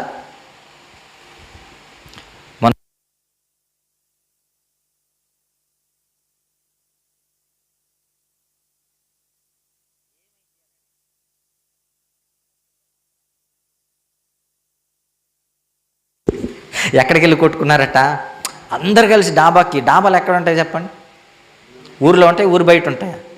ఊరు బయట. అక్కడికి వెళ్ళారట తిందామని, అక్కడికి వెళ్ళి కొట్టుకున్నారట. కొట్టుకొని ఒకడొకడు తలకాయలు పగిలిపోయాయి. ఎక్కడికి వచ్చారు చెప్పండి? ఇప్పుడు వచ్చారు ఊర్లోకి మరలా. అర్థమవుతుందా? బెల్షస్సర్ కూడా వీడికి పార్టీలు అంటే భలే ఇష్టం. ఎవరు చెప్పండి? నెబుకద్నెజరు కొడుకు రాజయ్యాడు. వీడేం చేశాడో తెలుసా? ఇదిగో అందరిని పోగేసి ఒక పార్టీ చేశాడట. పార్టీ చేస్తే ఆ పార్టీలో వీడు తాగడానికి ఏ పాత్రలు ఉపయోగించుకున్నాడో తెలుసా? వాళ్ళ తండ్రి యెరూషలేము దేవాలయాన్ని పాడు చేసినప్పుడు దేవాలయంలో ఉన్న పాత్రలు తీసుకొని వచ్చాడే, దేవుని యొక్క పరిశుద్ధ సేవకు ఉపయోగించే పాత్రలు తీసుకొచ్చాడే, బంగారు ఉపకరణములను, వెండి ఉపకరణలు తీసుకొచ్చాడే, ఆ పాత్రలన్నీ తీసుకొని వచ్చి వీడు పార్టీ చేసుకుంటున్నాడట. వాటిలో మందు పోసుకొని తాగుతున్నాడట. దేవుని కోపం రగులుకున్నది. ఒక చెయ్యి గోడ మీదకి వచ్చి అలా ఏదో రాసి వెళ్ళిపోయిందట.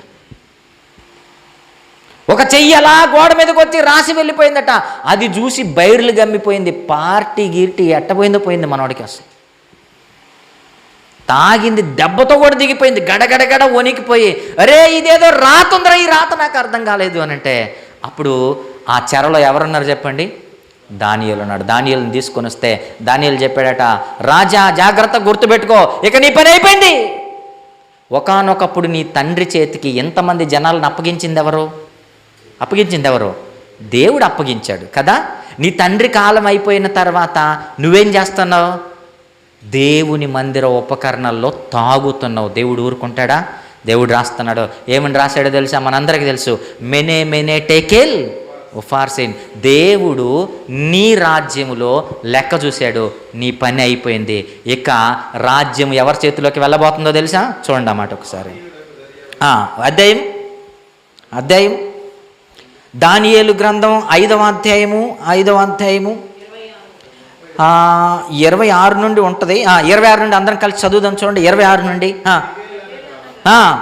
25 నుండే స్టార్ట్ అవుతుంది. అప్పుడు 25 నుండి ఈ వాక్య భావం ఏమనగా అందరం కలిసి, మినే అనగా దేవుడు నీ ప్రభుత్వ విషయంలో లెక్క చూచి దానిని ముగించాడు. 26 టేకేల్ అనగా ఆయన నిన్ను త్రాసులో తోచగా నీవు తక్కువగా కనబడితివి. ఫెరేన్ అనగా నీ రాజ్యము నీ యొద్ద నుండి విభాగింపబడి ఆ మాట చూడండి, మాదీయులకును పారసీకులకు ఇయ్యబడును. అంటే నెక్స్ట్ ఏ రాజ్యం రాబోతుంది? బబులోను సామ్రాజ్యం అంతరించిపోయి ఏ రాజ్యం రాబోతుంది? మాదీయుల సామ్రాజ్యం రాబోతుంది. మాదీయులకు వెళ్ళబోతుంది అని చెబుతున్నాడు. ఎవరు? దానియేలు చెబుతున్నారు. బెల్షస్సరుతో దానియేలు చెబుతున్నాడు. చూడండి, ఇయ్యబడును. 28 వచ్చిన, బెల్షస్సరు ఆజ్ఞయ్యగా వారు దానియేలుకు ఊదారంగు వస్త్రము తొడిగించి అతని మెడను బంగారపు హారము చేసి ప్రభుత్వము చేయుటలో అతడు 3వ అధికారిని చాటించిరి. 30 వచ్చిన, ఆ రాత్రి అందే కల్దీల రాజుకు బెల్షస్సరు చచ్చాడు. ఎవరు చచ్చారు? చంపేశారు. చచ్చాడు. ఆ తర్వాత 31 వచ్చిన, మాదీయుడగు దర్యావేషు 62 సంవత్సరముల వాడై సింహాసనమునకెక్కెను. ఎవరు వచ్చారు? సామ్రాజ్యం మారిపోయింది. బబులోను సామ్రాజ్యం అయిపోయింది. ఎవరి సామ్రాజ్యం వచ్చింది ఇప్పుడు? మాదీయుల సామ్రాజ్యం వచ్చింది.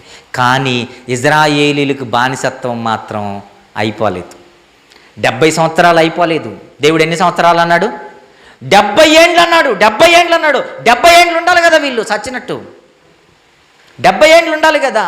మీరు ఇక్కడ గుర్తుపెట్టుకోవాల్సినది ఏంటి అని అంటే, ఈ బానిసత్వంలో నుండి దేవుడు రక్షించాలని దానియేలు ఏం చేశాడో తెలుసా? ఏం చేశాడు చెప్పండి? రోజుకి 3 ఏం ప్రార్థన చేశాడనేది తెలుసా మీకు?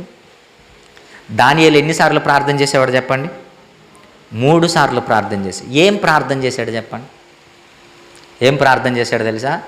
నా ప్రజలను బానిసత్వంలో నుండి రక్షించమని ప్రార్థన చేశాడు.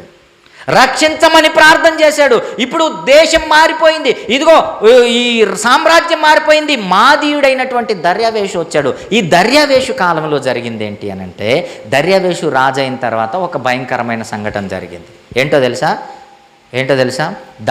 దానియేలు రోజు ప్రార్థన చేస్తుంటే ఈ ప్రార్థన చూసిన వాళ్ళు, దానియేలు ఒక ఉన్నతమైన స్థానంలో ఉన్నాడు, అది వార్చలేక రాజు దగ్గరికి వెళ్ళిపోయి చెప్పారు. ఏమని చెప్పారు తెలుసా? రాజా, నువ్వు రాజు కదా, రాజ్యంలో ఉండేవాళ్ళు నీకు తప్ప మరొకరిని ఆరాధించడానికి వీల్లేదు. నువ్వే మా రాజువి, నువ్వే మా సమస్తం. మేము ఇంకొక దేవుడికి మొక్కడం ఏంటి? వద్దు, మేమందరం ఎవరికి మొక్కాలి? నీకే మొక్కాలి అని అంటే రాజు ఒక చాటింపేశాడట. రాజ్యంలో ఉన్న వాళ్ళు ఎవడు వేరొక దేవుడికి ప్రార్థించడానికి వీల్లేదు. ఇది ఎందుకు పుట్టించారో తెలుసా? దానియేలు మీద ఉన్న పగతో పుట్టించారు. అప్పుడు దానియేలు మాత్రం ఏం చేయలేదో తెలుసా? ఆ ఆజ్ఞను పాటించలా. దానియేలు మాత్రం తన పాటికి తాను రోజుకి 3 సార్లు కిటికీ ఓపెన్ చేసి ఎక్కడికి తిరిగి ప్రార్థన చేసేవాడు తెలుసా? యెరూషలేము వైపు తిరిగి ప్రార్థన చేసేవాడు. ఈ మాట గుర్తుపెట్టుకోవాలి మీరు. యెరూషలేము వైపు తిరిగి ఎందుకు ప్రార్థన చేసేవాడంటే, అక్కడ దేవాలయం చెప్పండి కూల్చివేయబడింది. అక్కడ ఇదిగో యెరూషలేము పాడుదిబ్బ పడిపోయింది. అంటే దానిని నువ్వెప్పుడు రక్షిస్తావు? ఈ బానిసత్వంలో ఉండి మమ్మల్ని ఎప్పుడు విడిపిస్తావు? మేము ఎప్పుడు వెళ్ళి మందిరాన్ని కట్టుకోవాలన్నది దానియేలు యొక్క ఆలోచన. అది దానియేలు యొక్క ప్రార్థన. ఇక రాజు మాటను ధిక్కరించినందుకు దానియేలుని ఎక్కడేశారు? సింహాల బోనులో వేశారు. సింహాల బోనులో నుండి కూడా దేవుడు ఏం చేశాడో తెలుసా? దానియేలుని అద్భుత రీతిలో రక్షించాడు. చప్పట్లు కూడా దేవుని నామాన్ని మహిమపడతాడు. అప్పుడు ఆ రాజు కూడా, ఎవరు ఆ రాజు? దర్యావేషు కూడా ఏం చేశాడో తెలుసా? అమ్మో, దానియేలు దేవుడు గొప్పవాడు, ఈ దేవుడు తప్ప వేరొక దేవుడు భూమి మీద లేడని అతని యొక్క సంస్థానాలన్నింటిలో ఏం చేశాడో తెలుసా? తాకిదులు రాయించి పంపించాడట. దానియేలు దేవుడే గొప్పవాడు. రాజ్యం ఎవరి చేతిలో ఉంది చెప్పండి ఇప్పుడు? దర్యావేషు. ఏ సామ్రాజ్యం? మాదీయ సామ్రాజ్యం. ఈ మాదీయ సామ్రాజ్యం అయిపోయిన వెంటనే, దర్యావేషు రాజు అయిపోయిన వెంటనే మరొక సామ్రాజ్యం ప్రారంభమవుద్ది. అదే సామ్రాజ్యమే తెలుసా? చెప్పండి. పారసీకపు సామ్రాజ్యములోని రాజే ఎవరో తెలుసా? కోరేషు. చప్పట్లు కొట్టండి. ఇప్పుడు వచ్చాడు మనోడు. ఎన్నో సామ్రాజ్యం వచ్చింది ఇప్పుడు? మూడో సామ్రాజ్యం వచ్చింది. కోరేషు రాజయ్యాడు. యెషయా గారు ఏమని రాశారో తెలుసా? యెషయా గారు ఏమి రాశాడో తెలుసా? ఏమి రాశాడు? నేను కోరేషును అభిషేకించితను నా మంద కాపరి అంటాడు. ఎవరిని? కోరేషుని, ఒక అన్యుడిని నా మంద కాపరి అంటే ఎవరినో తెలుసా? నా పిల్లలైన ఇజ్రాయేలీలను కాయువాడా. నా పిల్లలైన ఇజ్రాయేలీలను కాసేది ఎవరు? అన్యుడే. మరి ఇలా జీవితాలు చెడిపోయినప్పుడు దేవుడు అన్యుల చేతికి వీళ్ళని అప్పగించాడు. కోరేషు వచ్చాడండి. కోరేషు వచ్చిన వెంటనే దేవుడు అభిషేకించిన విషయము కోరేషు గ్రహించాడు. ఎవరు గ్రహించారు చెప్పండి? కోరేషు గ్రహించాడు. కోరేషు గ్రహించి ఏమన్నాడో తెలుసా? చూద్దాం, బైబిల్ గ్రంథంలోనికి వెళ్ళిపోయి కోరేషు రాజు అయినప్పుడు ఏం చేశాడో చూడండి. దినవృత్తాంతములో 2వ గ్రంథము 36వ అధ్యాయము 22వ వచనం చూడండి. దినవృత్తాంతములో 2వ గ్రంథము 36వ అధ్యాయము 22వ వచనం. పారసీకపు దేశపు రాజైన కోరేషు ఏలుబడి యందు మొదటి సంవత్సరమున యిర్మీయా ద్వారా పలకబడిన తన వాక్యమును నెరవేర్చుటకై యెహోవా పారసీకపు రాజైన, నుంచి అందరు చదవండి. కోరేషు మనస్సును ప్రేరేపింపగా అతడు తన రాజ్యమందంతటను చాటించి వ్రాత మూలముగా ఇట్లు ప్రకటన చేయించెను. పారసీకపు రాజైన కోరేషు ఆజ్ఞాపించినదేమనగా, ఆకాశమందలి దేవుడైన యెహోవా లోకమందున్న సకల జనములను నా వశము చేసి యోధా దేశమందున్న యెరూషలేములో తనకు మందిరమును కట్టించుమని నాకు ఆజ్ఞ ఇచ్చి ఉన్నాడు. కావున మీలో ఎవరు ఆయన జనులై ఉన్నారో వారు బయలుదేరవచ్చును. వారి దేవుడైన యెహోవా వారికి తోడుగా నుండునుగాక. బిగ్గరగా చప్పట్లు కూడా దేవుని నామమున మహిమపరుస్తారా? కోరేషు వచ్చాడు. దేవుడు నన్ను అభిషేకించాడు, తన ప్రజలను పంపించడానికి దేవుడు నన్ను ఎన్నుకున్నాడని ఎవరు గ్రహించారు చెప్పండి? కోరేషు గ్రహించాడు. దేవుడు పిలుచుకున్న పిలుపుని ఎవరు గ్రహించారు చెప్పండి? కోరేషు గ్రహించాడు. జాగ్రత్తగా వినండి. కోరేషు గ్రహించి తాకీదులు రాసి పంపించాడట. ఇదిగో ఇశ్రాయేలీయులారా రండి, మీరు మీ దేశానికి వెళ్ళి మీరేం చేయండి? మీ మందిరాన్ని కట్టుకోండి. ఏ రాజైన బానిసత్వంలో ఉన్నవారిని, ఇదిగో తన దగ్గర దాసులుగా ఉన్నవారిని పంపిస్తాడా చెప్పండి? ఫరో పంపించాడా? ఐగుప్తు నుండి పంపించాడా? ఐగుప్తు బానిసత్వం నుండి ఇజ్రాయేలీయులను ఫరో పంపించాడా? పంపించలేదు కదా. అక్కడి నుండి ఇజ్రాయేలును విడిపించుకొని రావడానికి మోషే ఎంత భయంకరమైన కష్టం పడాల్సి వచ్చిందో తెలుసు కదా మీకు అందరికీ. కానీ ఇక్కడ కోరేషు ఏం చేస్తున్నాడు? ప్రజలందరినీ పిలిచి, ఇజ్రాయేలు వారలారా రండి, దేవుడు నాకు ఆజ్ఞాపించాడు, మీరు వచ్చి మీరు వెళ్ళిపోయి దేవుని యొక్క మందిరాన్ని పునర్నిర్మాణం చేయండి. ఏ మందిరాన్ని? కూల్చివేసిన సొలొమోను కట్టిన మందిరాన్ని మరలా పునర్నిర్మాణం చేయండి అని. ఇదిగో చూడండి, ఇంకా కోరేషు మాటలు చూడండి. ఎజ్రా గారు రాస్తూ కోరేషు గురించి ఎజ్రా గారు రాస్తూ ఏమన్నారో చూడండి. ఏమన్నాడో కోరేషు వ్రాయబడింది. ఎజ్రా గ్రంథము 1వ అధ్యాయము 1 నుంచి చూడండి. ఎజ్రా గ్రంథము 1వ అధ్యాయము 1. పారసీకపు రాజైన కోరేషు ఏలుబడిలో 1వ సంవత్సరమందు యిర్మీయా ద్వారా పలకబడిన తన వాక్యమును నెరవేర్చుటకై యెహోవా పారసీకపు రాజైన కోరేషు మనసును ప్రేరేపింపగా అతడు తన రాజ్యమందంతటను చాటింపు వేయించి వ్రాత మూలముగా ఇట్లు ప్రకటన చేయించెను. పారసీకపు రాజైన కోరేషు ఆజ్ఞాపించినదేమనగా, ఆకాశమందలి దేవుడైన యెహోవా లోకమందున్న సకల జనములను నా వశము చేసి యూదా దేశమందున్న యెరూషలేములో తనకు మందిరము కట్టించుమని నాకు ఆజ్ఞ ఇచ్చెను. కావున మీలో ఎవరు ఆయన జనులై ఉన్నారో వారు యూదా దేశమందు యెరూషలేమునకు బయలుదేరి యెరూషలేములోని దేవుని మందిరమును, అనగా ఇశ్రాయేలీయుల దేవుడైన యెహోవా మందిరమును కట్టవలెను. వారి దేవుడు వారికి తోడయుండునుగాక. మరియు యెరూషలేములో నుండి దేవుని మందిరమును కట్టించుటకై స్వేచ్ఛార్పణనుగాక ఆయా స్థలములోని వారు తమ యొద్ద నివసించు వారికి వెండి బంగారములను, వస్తువులను, పశువులను ఇచ్చి సహాయము చేయవలనని ఆజ్ఞాపి. చప్పలు కూడా దేవుని నామమున మహిమపరుద్దామా? కోరేషు అంటున్నాడట, మీ వాళ్ళు వెళ్ళిపోతున్నారు మందిరం కట్టడానికి, మీరందరూ ఏం చేయాలో తెలుసా? ఏం చేయాలి? మీరు స్వేచ్ఛార్పణలనేయండి. వెండి ఇవ్వగలిగిన వారు వెండి ఇవ్వండి మందిరం కట్టడానికి, బంగారం ఇవ్వగలిగిన వారు బంగారం ఇవ్వండి మందిరం కట్టడానికి, ఇంకా పశువులను ఇవ్వగలిగిన వారు పశువులను ఇవ్వండి మందిరం కట్టడానికి. ఇక్కడ కోరేష్ గారు ఒక మాటను ఉపయోగించారు. ఆ అర్పణలు ఏ అర్పణలట? ఏ అర్పణలట? స్వేచ్ఛార్పణలు అన్నాడు. చూడండి, ఈ మాట మీకు అర్థమవుతుందా? ఏ అర్పణలట? స్వేచ్ఛగా మీ మనసుకి దేవుడు ఎంత ప్రేరేపిస్తే అంత ఇవ్వండి. మీ మనసుకి మీకు ఎంత తోస్తే అంత ఇవ్వండి అని అంటున్నాడు. మీకు అర్థమవుతుందా? ఈరోజు మనం ఎలా అడుగుతున్నాం చెప్పండి? ఈరోజు మనం ఎలా అడుగుతున్నాం? తిమ్మాయిపాలెం కంట 2 భార్య భర్తలు వచ్చారట. వాళ్ళు మా ఇంటికి కూడా వచ్చారు. భలే మోసగాళ్ళు, 3 సార్లు వచ్చారు. వాళ్ళట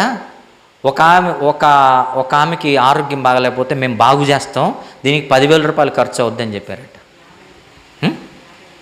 50,000? 50,000 ఖర్చు అవుద్ది అని చెప్పారట. మధ్యాహ్నం ఆరాధనలో వాళ్ళు ఆరాధన అయిపోగానే చెబుతున్నారు. ఆవిడ్ని ఫుల్లు మార్చేసి, 50,000 అయ్యా నా దగ్గర లేవు, బ్యాంకులు అయితే ఉన్నాయని చెప్పిందంట. ఆయన అన్నాడట, రామ్మ ఎక్కు, బండి ఎక్కు, అక్కడికి వెళ్దాం, బ్యాంకు దగ్గర నువ్వు డ్రా చేసి నా చేతికి, మరలా నేను ఇంటి దగ్గర దింపి నేను వెళ్తానన్నాడట. అంతలోకే ఒక ఆవిడ పోయిందట. ఒక ఆవిడ వెళ్ళిపోయి, మనకి వాక్యమైన ఆవిడ వెళ్ళిపోయి ఆమెను తీసుకొని లోపలికి వెళ్ళిపోయి, పిచ్చిదానా మా ఆయన మాటలు ఎందుకు నవ్వుతున్నావు, వాడు ఎవడో మనకు తెలియదు, అసలు 50,000 ఇవ్వడానికి సిద్ధపడి, అక్క బాగు చేస్తాడంట అక్క అన్నదట. బాగైతే ఇంకేం కావాలక్క అంటే ఆయన అన్నాడట, ముందు బాగు చేయి తర్వాత ఇద్దామని చెబుదాము అన్నారట. అదిగాక ఇదిగాక వచ్చే వారం రండి మా పాస్టర్ గారు ఉంటారని చెప్పారట వాళ్ళు. ఇక వచ్చే వారం రాలేదట. మీకు అర్థమవుతుందా? ఇక్కడ కోరేష్ ఏం చెబుతున్నాడో తెలుసా? కోరేష్ ఏం చెబుతున్నాడో తెలుసా? మీ అర్పణలు ఎలాంటి అర్పణలు ఇవ్వాలంటే, ఏ అర్పణలట? స్వేచ్ఛార్పణలు. అర్పణలు ఎప్పుడు కూడా ఎలా ఉండాలి?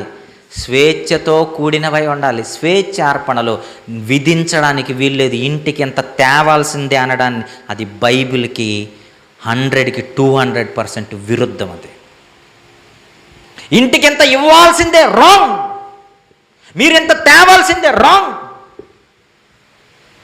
మీకు అర్థమవుతుందా? కోరేష్ ఏమన్నాడు చెప్పండి? స్వేచ్ఛగా మీకు కలిగిన దాంట్లో నుండి మీరు ఇవ్వండి. మీకు వెండి ఉందా ఇవ్వండి, మీకు బంగారం ఉందా ఇవ్వండి, మీరు పశువులను ఇవ్వగలరా ఇవ్వండి, మీ స్వేచ్ఛార్పణలు ఇవ్వండి. అక్కడ ఏం కట్టాలి? మందిరం కట్టాలి. అక్కడ మందిరం కట్టాలి. మీ వాళ్ళు వెళ్ళిపోతున్నారు, మందిరం కట్టండి. అంత మాత్రమే కాదండి, కోరేషు జీవితం చూడండి, కోరేషు యొక్క నిజాయితీ చూడండి. దేవుడు ఇచ్చిన అభిషేకాన్ని గుర్తించి, దేవుడు పిలిచిన పిలుపును గుర్తించి కోరేషు ఏం చేస్తున్నాడో చూడండి. ఇంకా చూడండి ఏం చేస్తున్నాడంటే అదే ఎజ్రా గ్రంథము 1వ అధ్యాయం 7వ వచనం చూడండి. మరియు నెబుకద్నెజరు యెరూషలేములో నుండి తీసుకొని వచ్చి తమ దేవతల యొక్క గుడి యందుంచిన యెహోవా మందిరపు ఉపకరణములను రాజైన కోరేషు బయటికి తెప్పించెను. పారసీకపు దేశపు రాజైన కోరేషు తన ఖజానాదారుడైన మిత్రిదాతు ద్వారా వాటిని బయటికి తెప్పించి లెక్క చేయించి యూదులకు అధిపతియగు షేష్బెజ్జరు చేతికి అప్పగించెను. చప్పలు కూడా దేవుని నామాన్ని మహింపరుద్దామా. కోరేషు యొక్క నిజాయితీ చూడండి ఒకసారి. కోరేషు యొక్క దేవుడు యొక్క పిలుపును గ్రహించిన తీరును చూడండి. చేస్తున్నాడట. నెబుకద్నెజరు తీసుకొని వచ్చిన ఉపకరణాలు అన్నింటినీ తెప్పించాడట బయటికి. అరే, అది జీవము కలిగిన దేవుని యొక్క ఉపకరణాలు, వాటన్నింటినీ తీసుకురండి బయటికి. అవి మనవి కాదవి. ఆ ఉపకరణాలన్నింటినీ, వెండి బంగారు ఉపకరణాలన్నింటినీ తీసుకొని వచ్చి లెక్క చూపిస్తున్నాడట. ఇజ్రాయేలు పెద్దలందరినీ పిలిచి లెక్క చూపిస్తున్నాడట. ఇదిగో మీ దేవాలయంలో ఉన్నటువంటి ఉపకరణాలు ఎన్నో, అవన్నీ ఉన్నాయో లేవో చూడండి అని లెక్క చూపిస్తున్నాడట. ఉపకరణాలన్నింటినీ లెక్క చూపించి ఆ ఉపకరణాలన్నింటినీ ఇజ్రాయేలుల చేతికి అప్పగిస్తున్నాడు. ఇదో మీ ఉపకరణాలను తీసుకొని వెళ్ళిపోయి మీ మందిరంలో పెట్టుకోండి. మీ మందిరం కట్టండి. అప్పుడు వెళ్ళిపోయి ఇజ్రాయేలీలందరూ ఇదిగో పాడైపోయిన యెరూషలేము ప్రాకారాలను కట్టడానికి ప్రారంభిస్తారు. పాడైపోయిన యెరూషలేము దేవాలయాన్ని కట్టడానికి ప్రారంభిస్తారు. ఇదిగో పాడైపోయిన సొలొమోను కట్టిన మందిరాన్ని తిరిగి కట్టిన ఘనత మొట్టమొదటిగా ఎవరికి దక్కుతుంది అని మనం ఆలోచిస్తే ఎవరికి దక్కుతుందో తెలుసా? అన్యుడైనా, చెప్పండి, కోరేషుకు దక్కుతుంది. అందుకే అన్యుడు ఏమయ్యాడో తెలుసా? ధన్యుడయ్యాడు. అన్యుడేమయ్యాడు? ధన్యుడయ్యాడు. కానీ పిలవబడిన పిలుపుకు లోబడని ఇజ్రాయేలీలు ఏమయ్యారో తెలుసా? అన్యుల యొద్ద బానిసలైపోయారు. అన్యుల యొద్ద ఇజ్రాయేలీలు బానిసలైతే, ఇదిగో పిలిచిన పిలుపుకు లోబడిన కోరేషు జీవితం మాత్రం ధన్యుడైపోయింది. ప్రేమైన వారలారా, మీరు ఆలోచించండి. దేవుడు మిమ్మును కూడా ఒకానొకప్పుడు చీకటి నుండి, చెప్పండి, ఆశ్చర్యకరమైన వెలుగులోనికి నిన్ను పిలుచుకున్నాడు. ఆయన పిలుపును నువ్వు గ్రహిస్తున్నావా? కోరేషు వలె దేవుడు నీకు ఇచ్చిన అభిషేకాన్ని నువ్వు గుర్తిస్తున్నావా? కోరేషు వలె నీకు ఇవ్వబడినటువంటి, ఇదిగో ఆయన యొక్క గుణాతిశయాలను ప్రకటించాలి అన్నటువంటి భారము నీ పైన మోపి ఆ బాధ్యతలను నీకు ఇచ్చి ఆయన నిన్ను మార్చుకున్నాడే, ఆ పిలుపును నువ్వు గ్రహిస్తున్నావా? కోరేషు దేవుని పిలుపును గ్రహించాడు. కోరేషు దేవుని యొక్క అభిషేకాన్ని గుర్తించాడు. దేవుడు ఇవ్వబడిన పనిని కోరేషు గుర్తించాడు. అందుకే కోరేషు యొక్క జీవితం ఆదర్శవంతమైన జీవితముగా రాయబడింది బైబిల్ గ్రంథంలో. మీరు చెప్పండి, కోరేషు వలె మన జీవితాలు ఉన్నాయా ఈరోజు? మీరు చెప్పండి. కోరేషు అన్యుడిగా ఉండగా దేవుడు అభిషేకించి పిలుచుకున్నాడు. ఆ అభిషేకాన్ని గుర్తించాడు. దేవుని కొరకు తన జీవితాన్ని త్యాగం చేశాడు. ఇజ్రాయేలీలను పంపించాడు, మీ కొరకు మందిరాన్ని కట్టండి, దేవుని యొక్క ఆలయాన్ని కట్టండి. అది రెండవ మందిరం. ఈరోజు ఇజ్రాయేలులో ఉండేటటువంటి మందిరం సొలొమోను కట్టిన మందిరం కాదు. ఆ రెండవ మందిరాన్ని కూడా మరలా అనేకులు దాన్ని ఏలారు, నాశనం చేశారు. అది మరొకసారి మనం మాట్లాడుకుందాం. ప్రియులరా, ఈ సందర్భంగా దేవుడు మనతో ఏం మాట్లాడుతున్నాడో తెలుసా? ఒక అన్యుడు దేవుని కొరకు నడుము కట్టి బిగించాడు. ఒక అన్యుడు దేవుని కొరకు తన జీవితాన్ని త్యాగం చేశాడు. ఒక అన్యుడు దేవుని కొరకు, ఇదిగో, తన ప్రజలను నిలబెట్టి మందిరం కట్టడంలో తన జీవితాన్ని దేవుని కొరకు అంకితం చేసినట్టుగా మనం చూస్తున్నాం. ఈరోజు మనము అన్యులము కాదు కదా. దేవుడు మనల్ని ఏం చేశాడు? చీకటిలో నుండి ఆశ్చర్యకరమైన వెలుగులోనికి మనలను పిలుచుకున్న ఆయనకు నువ్వేమి లోబడి జీవిస్తున్నావు? ఆయన పిలుపును గ్రహించి నువ్వేం చేస్తున్నావు ఆయన కొరకు? మీరు ఆలోచించండి. ఆయన పిలుపుకు లోబడి ఆయన యొక్క మాటలను ప్రకటిస్తున్నారా? ఆయన సేవకు మీరు అడుగులు వేస్తున్నారా? మీరు ఆలోచించండి ప్రేమైన వారలారా. ఒకవేళ ఇలాంటి పరిస్థితులు ఉంటే ఇజ్రాయేలీలకు పట్టిన గతి మనకు పడుతుందేమో. మీరు ఆలోచించండి. ఇజ్రాయేలీల వలె దేవుడు మనలను కూడా అన్యులకు అప్పగిస్తాడేమో. మీరు ఆలోచించండి. ఇలా దేవుడు మనలను కూడా మన జీవితాన్ని తిరిగి మరలా పాత జీవితం వలె మార్చేస్తాడేమో. మీరు ఆలోచించండి. ఆయన పిలుపును గ్రహించండి. ఆయన వెలిగించిన ఈ వెలుగు జీవితాలను మీరు గ్రహించండి. వెలుగులో నిలబడి ఉండడానికి, ఆయన గుణాతిశయాలను అనేకులను ప్రకటించడానికి, ఇదిగో ఆ బాధ్యతను మర్చిపోకుండా ఆ బాధ్యతను గుర్తు చేసుకుంటూ ముందుకు కొనసాగించవలసిందిగా ఒక కోరేషు వలె దేవుడు మన జీవితాలను నిలబెట్టవలనని ఇదిగో హృదయపూర్వకంగా మనం కోరుకుందాం. తలలోంచండి, మనం ప్రార్థన చేసుకుందాం. మీ జీవితాలను మిమ్మల్ని మీరు ఒక్కసారి పరిశీలించుకోండి. దేవుడు ఈరోజు మన జీవితాలను, కోరేషు వలె మన జీవితాలు ఉన్నవో లేవో అని పరిశీలిస్తున్నాడు. నీ జీవితం ఎలా ఉంది? ఓ సమర్పణ కలిగిన జీవితం నీలో ఉందా? కోరేషు వలె నీ జీవితాన్ని ఇదిగో కట్టుకోవడానికి నువ్వు సిద్ధంగా ఉన్నావా? ఒక అన్యుడే దేవుని మాటకు లోబడి తన తండ్రి అయిన దేవుని మాటను ధిక్కరించకుండా ఇజ్రాయేలుల పట్ల ఇదిగో మందిరం కట్టడానికి పూనుకున్నాడు. ఈరోజు నీ జీవితం ఏంటి? ఆయన పిలుపును నువ్వు గ్రహిస్తున్నావా? ఆయన గద్దింపును నువ్వు గ్రహిస్తున్నావా? ఒకసారి నువ్వు ఆలోచించుకో. నీ జీవితం, నీ పరిస్థితులు ఏంటి? నీ జీవితం ఏంటి? నీ యొక్క గమ్యం ఏంటి? దేవుడు పిలిచినటువంటి ఆ పిలుపును నువ్వు ధిక్కరిస్తున్నావా?